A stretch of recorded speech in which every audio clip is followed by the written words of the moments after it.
Last night's Extreme Rules Premium Live event ended with the shocking and surprising, maybe not so surprising, return of Bray Wyatt to WWE. But what happened once the show went off the air? We've got a clip at Wyatt's reaction to being in front of the WWE Universe for the first time in close to over 18 months. We've also got some news on Sasha Banks being referenced last night at Extreme Rules. Liv Morgan, are we going to see a change in her character coming soon? Finn Balor debuted an interesting new piece of attire at Extreme Rules. We're going to talk about that. Several NXT talents were also in the building for Extreme Rules last night, with some being at ringside. We'll talk about that too. Plus, WrestleMania XL. We've got the first look at the logo for WrestleMania 40, and RVD responds to Seth Rollins' tribute at Extreme Rules last night too.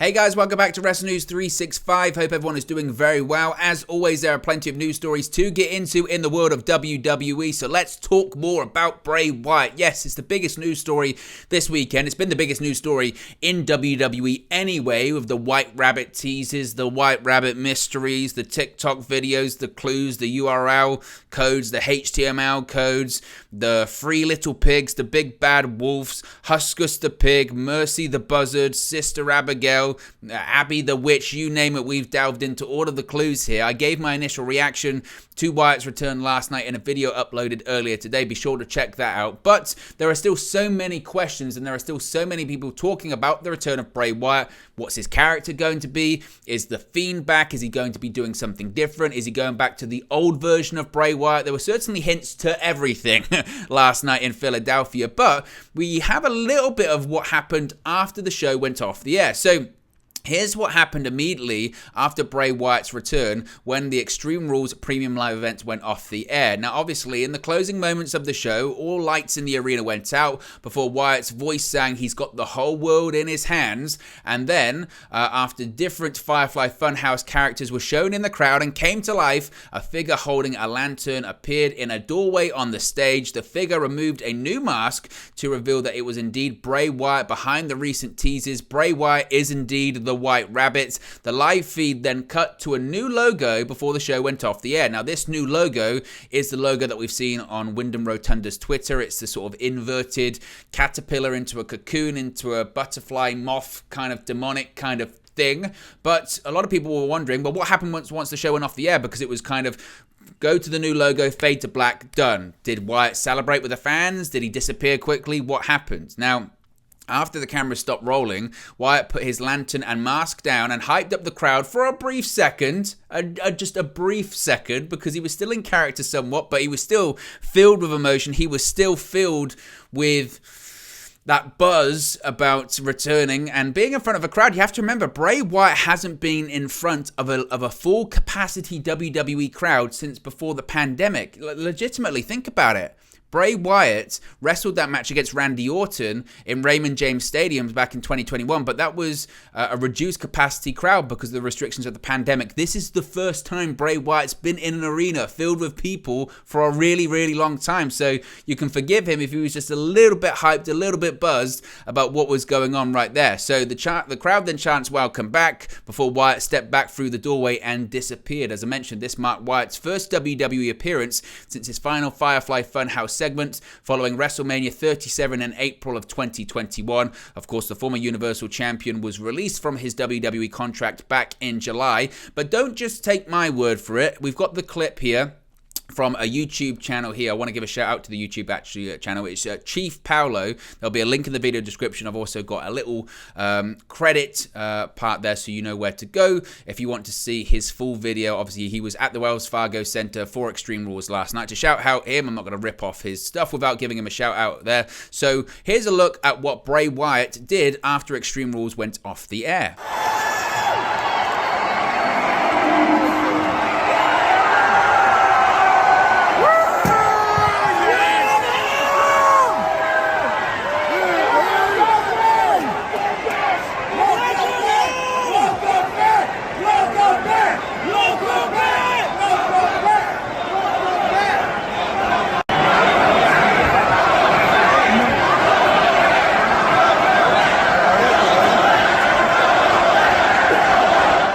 Now, I know what you're going to say. It's very difficult to see in that, but I guess that's the point, is that Bray Wyatt's always mysterious. There's lots of mist and fog and all this kind of stuff going on. So it was somewhat difficult to see, but you could just see the emotion for a brief second, couldn't you, of him just feel it, soak it in. And you got to remember as well, this was so anticipated. He got the reaction that he probably dreamt of.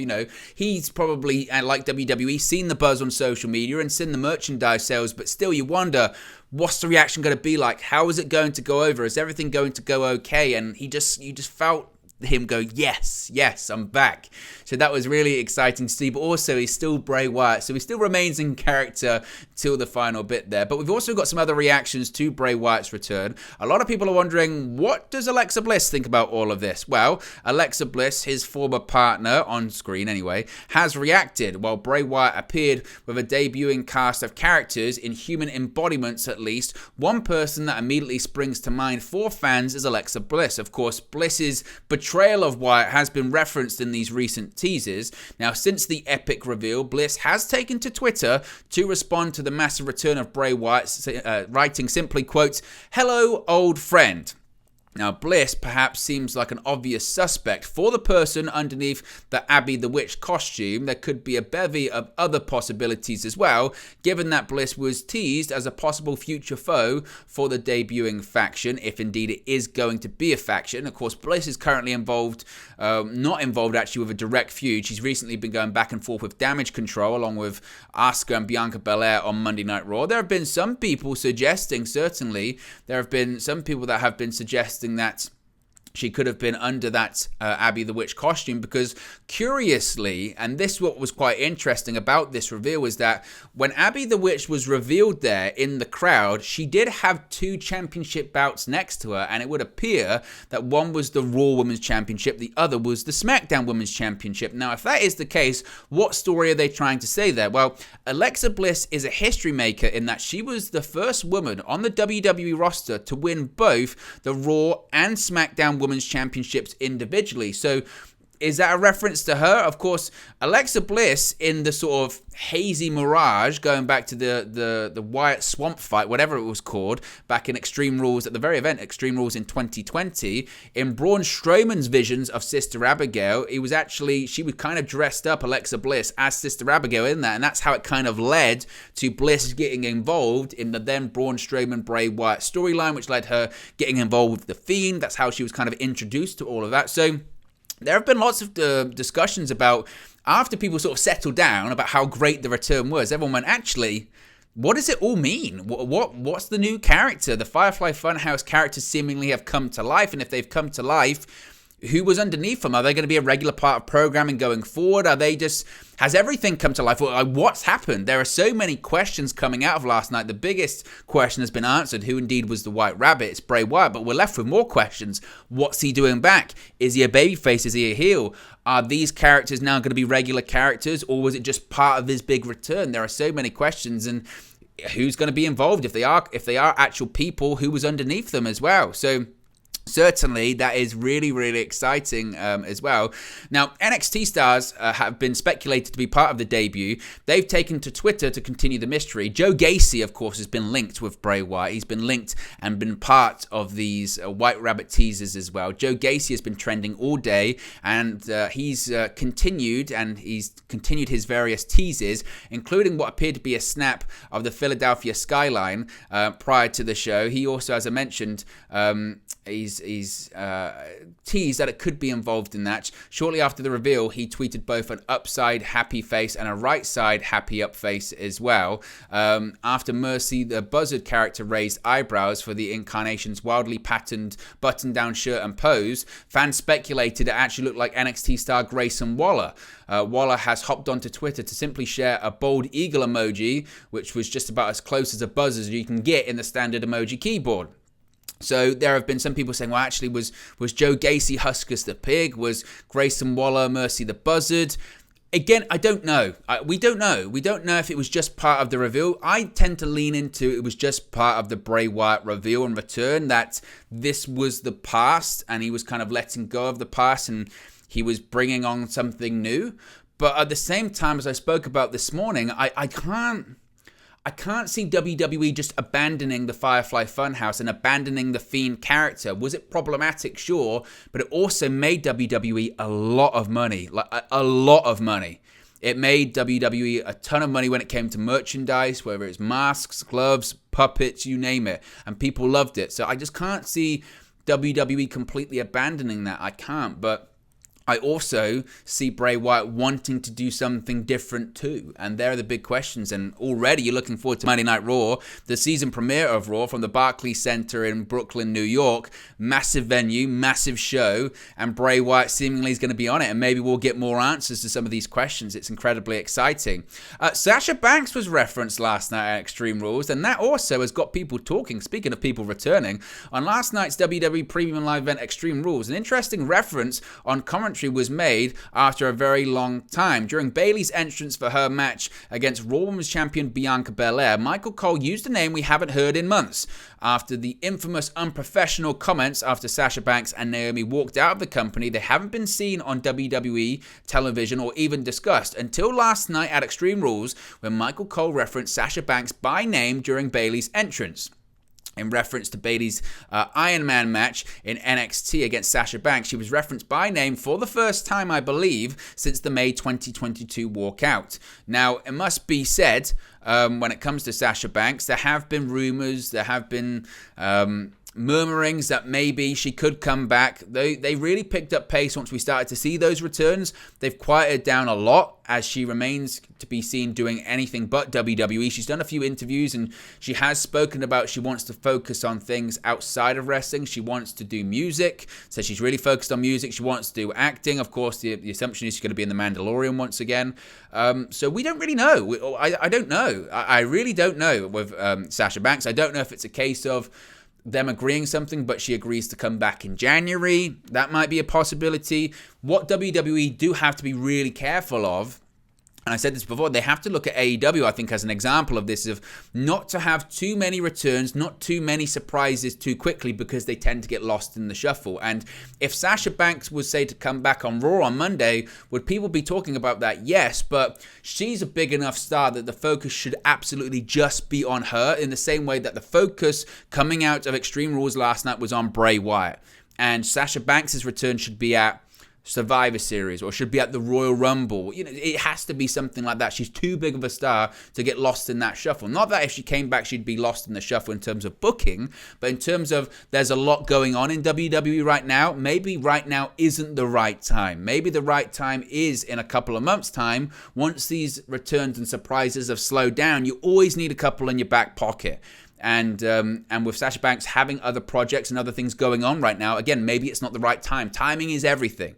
So I still expect Sasha Banks and Naomi to return. Do I expect it to happen soon? Look, I could be massively wrong. She could be in Brooklyn tomorrow on Raw, but I think they might hold off a little bit while she has other things that she's planning on doing. Liv Morgan, let's talk about the women's division as well. She lost the SmackDown Women's Championship to Ronda Rousey last night and has teased a bit of a change. After their match at Extreme Rules, one top SmackDown star was spotted backstage teasing a character change. After losing her SmackDown Women's Championship to Ronda Rousey, Liv Morgan was spotted backstage looking, well, to be honest, a little bit creepy, a little bit, you could say, fiendish. No.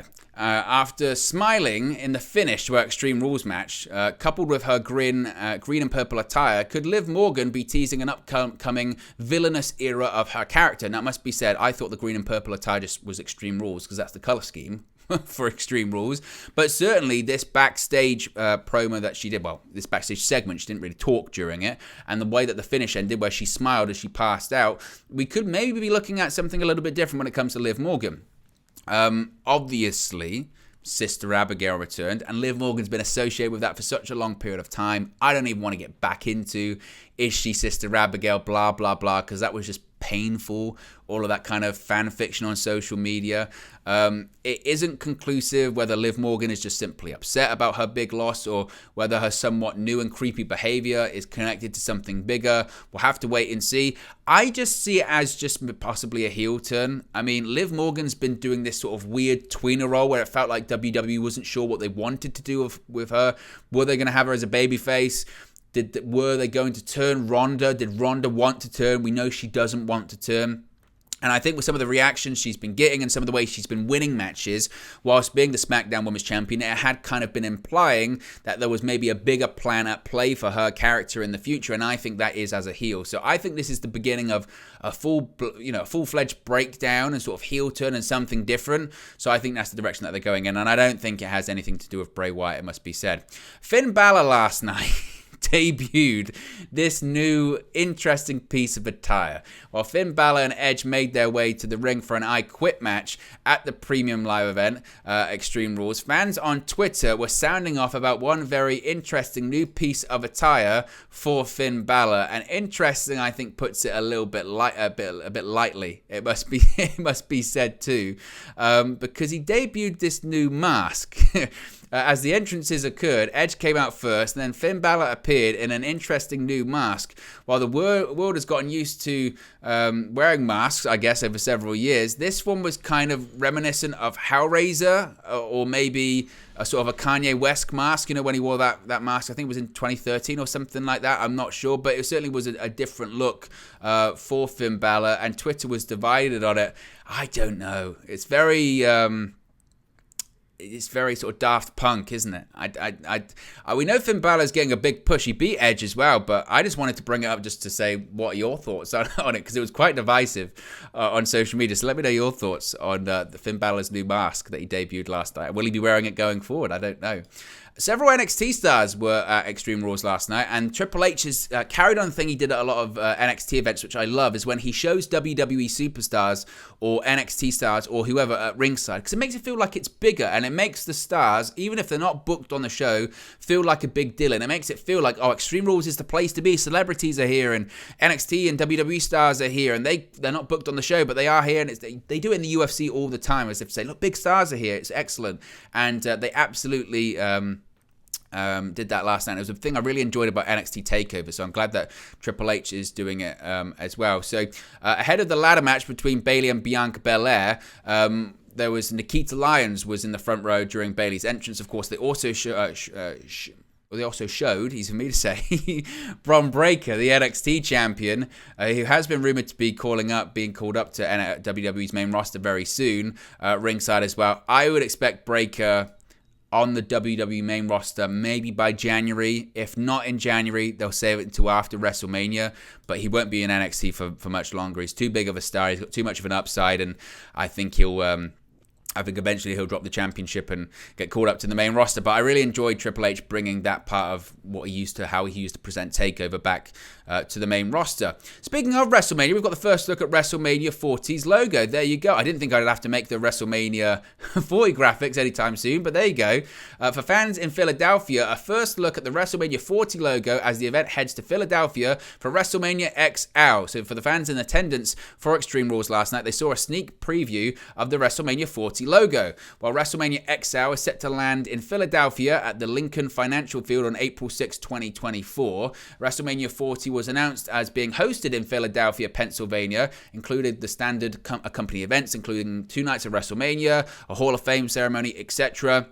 I have to wait a while. It's in 2024 because, of course, WrestleMania 39 will be taking place next year at SoFi Stadium in Inglewood, California on Saturday, April 1st and Sunday, April 2nd. But what I really do like about this is that we've got the Roman numerals back. Yes, for years, you'd have WrestleMania XX, WrestleMania, the WrestleMania 30, WrestleMania XXX, or WrestleMania 19, WrestleMania XIX, or whatever it may be, WrestleMania 10. I enjoyed certainly the Roman numerals. And the reason I enjoyed them is because it made it feel bigger. It reminded me of the Super Bowl. And I felt like that was the point, is that WrestleMania is the Super Bowl of pro wrestling. It's the Super Bowl of WWE.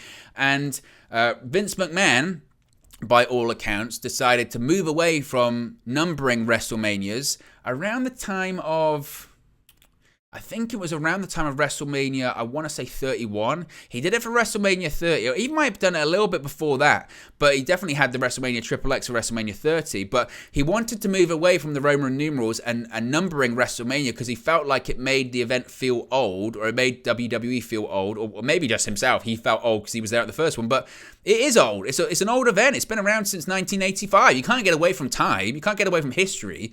people don't watch WrestleMania for the first time and go, oh, is this the first time they've done this? Everyone knows what WrestleMania is because it's been around forever. So, and to me, when you number it, it actually makes it feel bigger because you go, wow, this has been the 40th one. That's incredible. This is the 39th one. That's amazing. So embrace your history. Don't hide from it. So there you go. I'm glad that the Roman numeral's back, of course. Features the Liberty Bell as well, Philadelphia. It's in Philadelphia colors, etc. So a nice look at the WrestleMania logo, and I'm a fan of WrestleMania logos, it must be said. You know, every time you look at a WrestleMania logo, you can just instantly picture back to that event and think of something associated with that event as well. So it's okay, and to be fair, it might change. It might change between now and 2024 as well. Certainly wouldn't be the first WrestleMania logo to change along the way. Finally, last night at Extreme Rules, Seth Rollins paid tribute to Rob Van Dam, one of the kings of Extreme, as Seth Rollins had his RVD-inspired ring attire. Of course, Rollins was defeated by Riddle in the Fight Pit bout, with special guest referee Daniel Cormier calling for Riddle's submission victory. But ahead of the match, Rollins made his signature entrance in gear inspired by former ECW World Champion RVD. Rollins also did Van Dam's signature taunt, while he was referred to on commentary as the whole freaking show. Yeah, that's what the F stands for, not anything else.